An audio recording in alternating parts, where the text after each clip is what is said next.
Okay, we're going long, but I want to wrap things up. I want to give you a few ideas before we depart there. I gave you a schedule of what happens during a fast on page 13.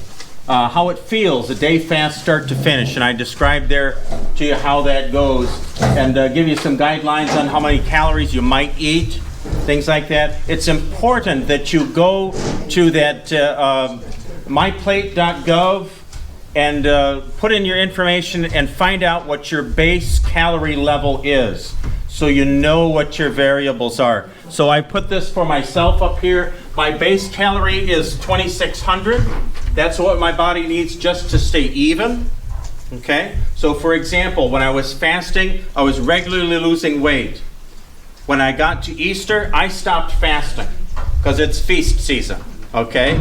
And I started to eat more regularly. But here's what was different about it. Having fasted, what happens to your stomach is it shrinks. It shrinks, and you won't feel as hungry. You won't eat as much when you go back to that more regular 3 meals a day kind of a thing. And I lost 15 pounds during Lent. I'm still down 15 pounds. It hasn't changed a bit. And I've been kind of just eating. You know, I haven't been counting my calories during the Easter season. I'm going to go back to that after Pentecost. But when you fasted, your stomach will be smaller, your cravings will be fewer, your body will adjust. It'll learn to burn your fat instead of wanting you to get those carbs all the time, and you'll find that your levels are more even. Okay, so find out what your base level is. I've given you this is a handout from Daphne Hedgecock that directs you about some of this government information. Great information, but find out what your base is. It's based on your gender, your age, and you can also put in variables like height and weight and stuff like that on the .gov site. What I talked about was my reduction. I was down to eating just 1,200 calories or so per day. Okay, sometimes as low as 1,000. But this is the kind of reduction I did. So I was dropping my calorie count by 1,400 calories on my fasting days. Okay? And then if I ran 5 miles, you subtract another 500 from this. So it was like I had eaten 700 calories. So that's the power of teaming these things up, okay? But don't do anything extreme, okay? That's what I want to advise you on. Don't do anything extreme. Don't get carried away. And I'm going to ask Mike to speak for a minute. Mike is the one who actually drew Chad and I together on this Lenten fast that we had. Mike's doctor has asked him to lose some weight to prepare for an operation, right? I'll let you go ahead, Mike. Why don't you talk a little bit? Yeah, I mean, I'm looking at having knee replacement, and I was always a big eater. I mean, I just like to eat, I like just about everything. First couple months, I was told that I had to lose weight because my biggest issue was I couldn't exercise. Because of the knee trouble. Because of the knee trouble. Yeah. I mean, I'm doing good to get around the house and just do basic things. So I went to Pastor and I told him my situation, how frustrated I was getting, what am I supposed to do? And he threw this upon me. I've always heard of fasting, knew it was biblical, but I never did it. For whatever reason, I never tried it. So we tried it, and I'm not going to lie to you and say it's easy. Because especially on my part, I found it very difficult in the beginning. I mean, I'll agree with Chad. You had those hangry days. Mm-hmm. And to where, you know, if I didn't have oats, and like I said, I'm a big guy. I was used to eating meals. And I'll just fry me up a couple eggs or scramble them. And that's all I would eat all day long. And Sherry would come home from work, and bless her heart, she'd fix me this calorie, light dinner. And I would say, Sherry, I haven't eaten all day. And she's like, Mike, but you gotta lose weight. And at the beginning, I was thinking, I'm still gonna be hungry. Yeah, yeah. But my trick was, before I ate dinner, I would drink a big glass of ice water or something. Okay. And I found that, I drank that ice water, and like you said, nibble on some celery, nibble on something before she plated the actual meal. That way, once you sat down to eat the meat, and I've knocked out most of my carbs. I don't eat hardly any potatoes, bread very rarely, pasta, which is difficult, but I've gotten used to it. And sweets. That was probably my hardest thing. Oh, yeah. Like Ford over there, I could tear up a bag of Oreos. I would sit down at night, and like you said, I could eat a whole sleeve, a big glass of milk right before I went to bed. Yeah. It was a nightly thing. If you're not paying attention, it's easy to do. And I think it was more like we said right in the beginning of why people eat like that. I think stress, whatever, it was like a comfort thing for me. I'd come home and I'd be hungry, but instead of eating something healthy, give me a sack of Hostess donuts and a big glass of milk. That made me happy. Yeah. It did. But it was the worst thing I could do, and then I bloomed up. Yeah. Over years. And, Yeah. Now I gotta lose it. It's not, when you get up 50s and 60s, it's not as easy to lose it, especially when you can't exercise. Yes. But along with the fasting, you helped me find those videos on YouTube about sit and be fit, people that are confined to chairs, whatnot. So there are exercises if you're older or you can't do the running or can't do the physical exertive exercises. There are some awesome YouTube videos out there that if you've got anything, bottles of water they tell you, anything that you can hold on to and use as a weight, as long as you're moving, you're burning some calories. And they get you to, I've got these TheraBands that I use for prior surgeries and things. I use those. And if you're exercising, you're not eating. Yes. Right? Takes your mind off of it. Takes your mind off. Because if you're sitting, and I told Joyce, the worst thing about watching TV when you're fasting is those daggone Burger King commercials. Get Burger King off the TV. I don't need to see that. I don't need to see Pizza Hut every 5 minutes. That is, it's hard. Yeah. I said, I was like, I want a pizza. Yeah. But one thing you do gotta watch out for when you're like you touched on it, overexerting yourself when you're fasting, because there were several times that when I didn't go all day, because I would go 10, 12 hours during the day without eating, and we would go out to the store or whatever, and I got dizzy on several occasions to where my body was just, I think it was just in shock, or I just wasn't feeding it enough. So you do got to be careful. And in those instances, when I feel that way during the day, if I'm at home alone, I'll eat a handful of, she got me some just regular dry roasted peanuts or something. Just eat a small handful of that. At least you're giving yourself something. Or, low calorie, those little fiber bars or those energy bars or something. But you got to be careful on some of those energy bars. Yeah. If you read the label, some of those aren't as healthy as they proclaim. That's right. I recommend the fruit and the nuts.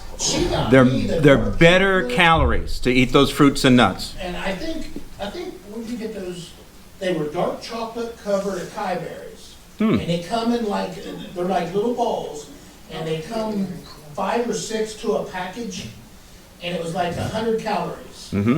And if you get a sweet tooth at night, I get in the habit of just eating one package of those, and that took my sweet tooth away. There you go. Yeah. And it does, it works. Yeah.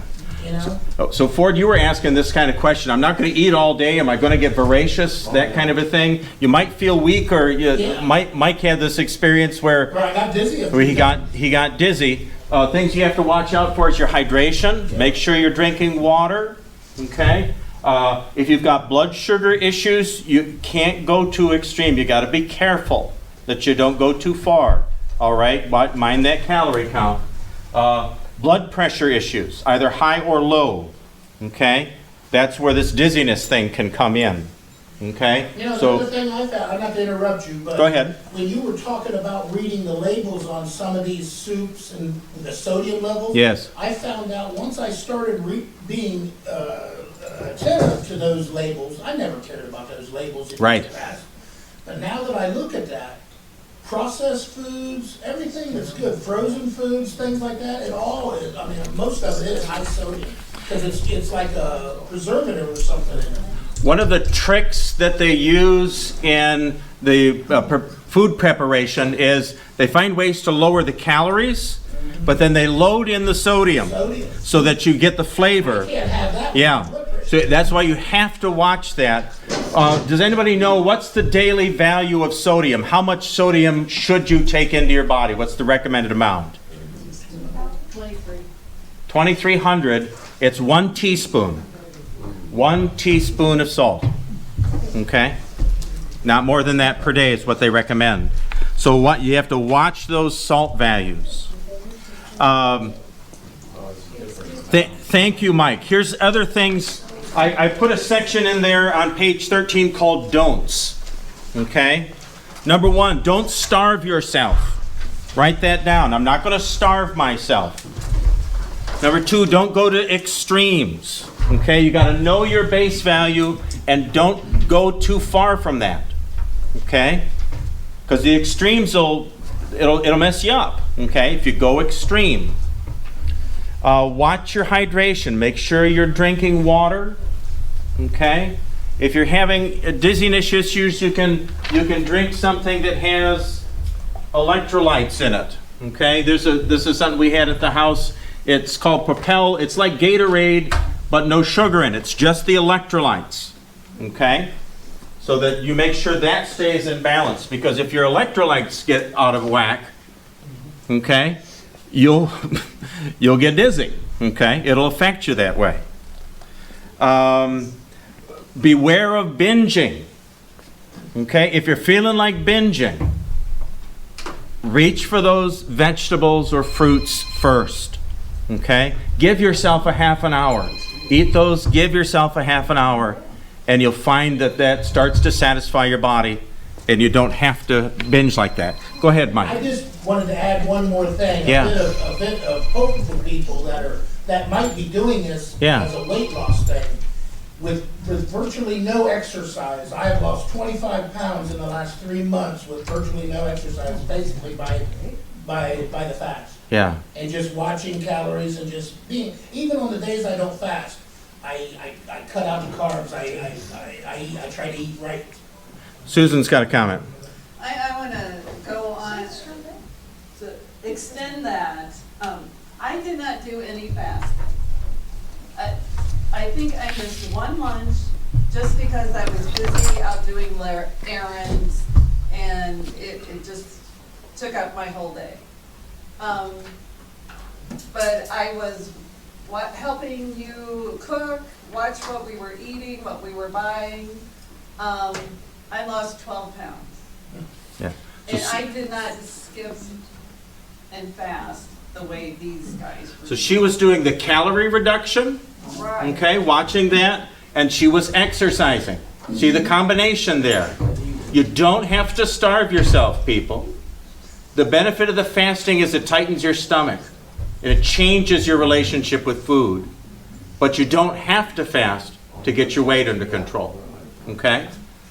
Be careful of those extremes. Very good. Thanks for reminding. Oh, and this is another thing. Ladies, it can be harder for the ladies to lose weight in terms of pounds over against the men. Just be aware of that, ladies, and don't set for yourself unrealistic goals. Because we have more fat. It's the way your chemistry is put together. It's about the biology of it. And don't compare yourself to the guys, okay, in how the weight comes off. Okay, I talked about the restaurants. I want to talk about something at the bottom of page 13 there. I have it titled Mutual Consolation. Mutual Consolation. And here's what Chad and Mike and I did for those 40 days of Lent.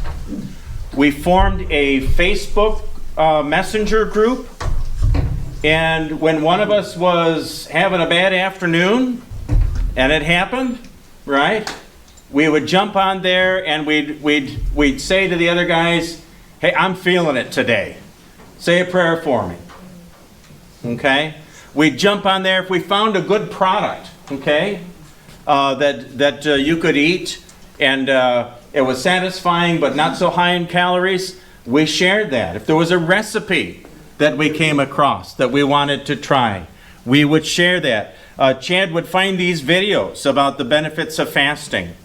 And, on the day that you didn't feel like hearing about the benefit of fasting, here comes a video about the benefit of fasting and reminds you there's good reasons I'm doing this. Okay? And it's that team effort, you might say, that helps you through those harder moments. Okay? Susan and I were doing this for each other at home, reminding each other as we were going through that. If you're on Facebook and you'd like to do that, this is something I don't know that I mentioned it yet. I'm planning to start another 40-day fast for myself. Okay? I've eaten through through Easter season and just maintained my weight. I'm going to start a fast the day after Pentecost, so it's that Monday. I'll start doing calorie reduction, and I'll start fasting 3 days a week. Okay? And if someone wants to come on with me to do that, and wants that kind of what I've described that we were doing for each other as a group, I will be glad to do that with you. You can send me a message on Facebook Messenger or text me and say, Pastor, pray for me today. I want to eat everything in my pantry, okay? And or I'm frustrated. This isn't working the way I thought it would.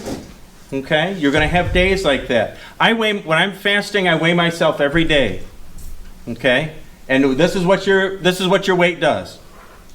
It's going up and down. Once you got your scale figured out. Yeah, I had the smart scale, and it made me look dumb. I couldn't figure out how to take my weight with it. But I weigh myself every day to watch myself, in part because of this. Because when I go out and run hard, I'll lose 2 or 3 pounds of water. And so I have to watch my hydration, and that's why I weigh myself every day. Susan will weigh herself once a week. Okay, she doesn't want to see all that up and down like the stock market. Smart. So there's different ways to do that, but here's what I'll tell you about that. You manage what you measure. And if you take the time to do that simple math, right? It's addition and subtraction. That's all it is, folks. If you take the time to count those calories, check your labels, you manage what you measure, and do that discipline of measuring. Okay? And then what I would encourage you to do, go through a period of fasting, and then once you've learned new things about yourself, about the foods you can eat, take a break from it. Okay? That's what I've been doing through these 7 weeks of Easter. I had beef for lunch. Susan made Italian beef, and I had a sandwich with bread. Yeah. It was good, let me tell you. have to run 6 months. But it's about balance, right? If you fast, there'll be room for feast. Okay? Balance out your life. At the end of your booklet, there is a series of devotional pieces in there. There's some prayers to use. There's table blessings from Pastor Luther, from the Catechism. There is a 40-day Bible reading program. It's focused around the descriptions of Jesus fasting and the book of Proverbs, which is all about wisdom, right? Aligning with the way of God. That's what Proverbs is all about. If you want to find something for devotional purposes. We've covered a lot of ground. There's a lot for you to think about here. I'm going to start my fast the day after Pentecost, so it's 10 days away, basically. Is that right? No. No, it's less than that now. It's less than that now. Here's what I would encourage you to do, and start tonight with your supper. Start doing look this number up. Find out what your number is. And whether in a notebook or on your phone like I do, whatever, start minding your calories, writing them down, and see what you're actually eating. See what you're actually doing. And you'll start to get educated about how to handle all of this. Okay? Don't start the fast right away. Take that week or so. Learn about your body and what you've been doing. And then if you want to come with me on this journey, come with me. Okay?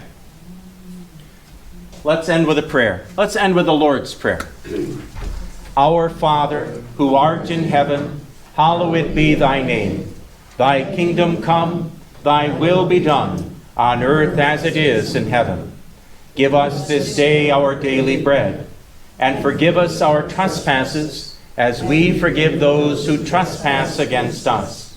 And lead us not into temptation, but deliver us from evil. For thine is the kingdom, and the power, and the glory, forever and ever. Amen. Alrighty, folks, thanks for coming out today.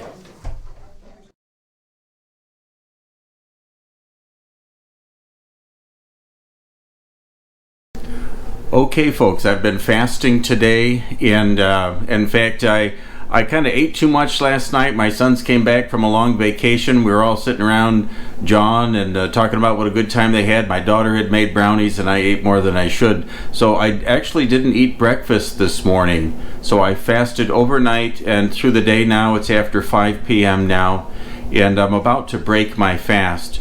And here's how I'm going to break it. I'm going to start out. I've got some cucumbers and onions that have been marinated in vinegar, and maybe a little salt and pepper in there. And that's what I'm going to start with before I get into the main part or the regular part of the meal. I'm going to eat this and have a little downtime before I start to eat something else. So I've had my cucumbers, and it's been about a half an hour, and I'm going to prepare something else to eat before I get into the main part of the meal. I'm going to fry up some fish tonight. I'm going to show you how I fry fish. But before I get into that, I'm going to prepare an apple in the skillet. And it's an apple with rosemary. And I just quarter the apple.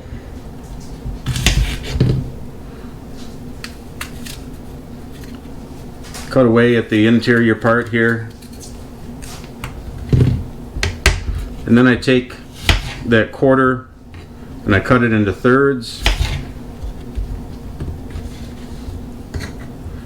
And just chop it down. Try to get them even in size for the frying pan.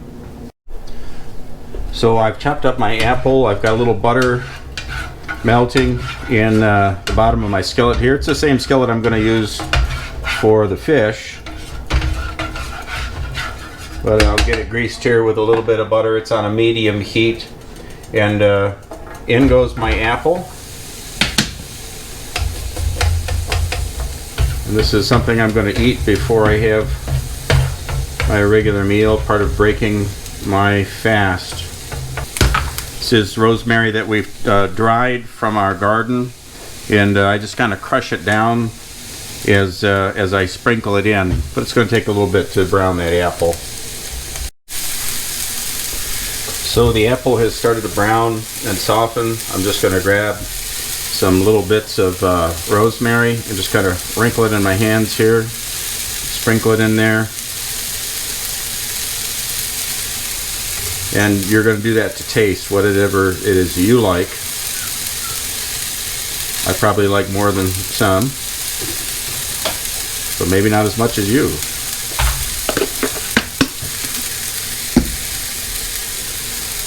and the heat releasing all the smell of that rosemary. It just smells wonderful right now. So that's coming out. So now my apples are seriously browned. I'm just going to pull them up a little bit closer to the camera there so you can see them. The rosemary is nice and heated up and releasing its aroma. But there's a rosemary apple, and it tastes sweet. It's got that nice herb flavor. The smell is fantastic. You can smell the apple. It's like warm applesauce smell, and then of course the aroma of the rosemary.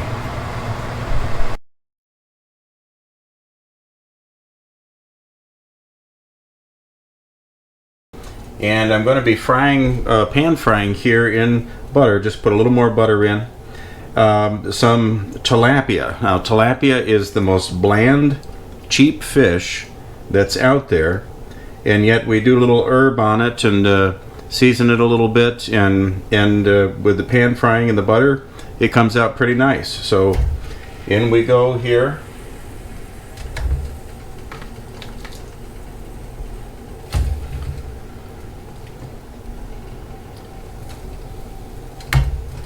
Try to put the thicker pieces toward the center. I don't want to go on with the seasoning just yet. We're going to let it cook a little bit, brown a little bit, and then we'll put the spices on just before we flip it. Okay, now my fish is starting to brown, so I'm going to hit it with coriander. And I like to use coriander on the fish because coriander has a natural lemony flavor, and that way you don't have to squeeze any lemon on the fish. You just go with it spiced like this. Oh, that one's getting a lot. The approach I'm using here is what they do with what they call blackened fish. So if you're familiar with that process, it's similar. Now I'm going to flip them. You want to get some brown on the fish. If you don't, you're not going to get much flavor.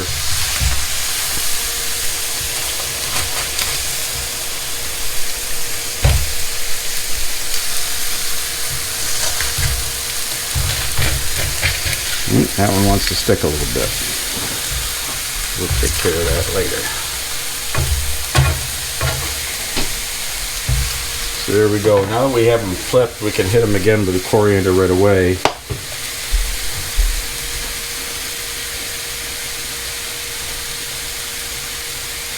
Get that done.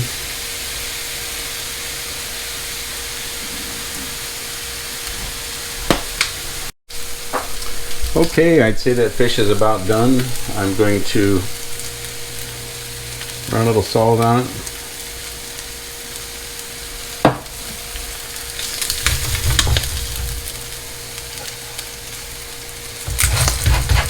Oh, that's the sticky one. That one's going to break.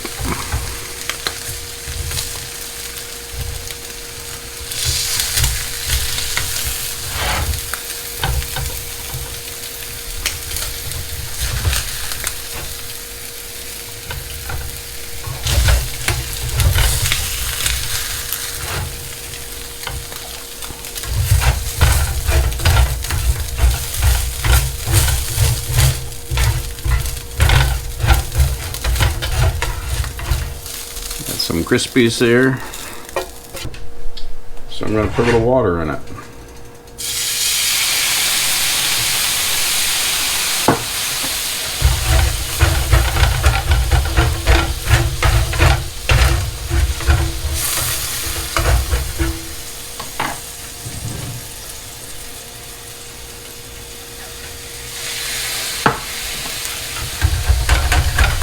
That's going to clean my pan off.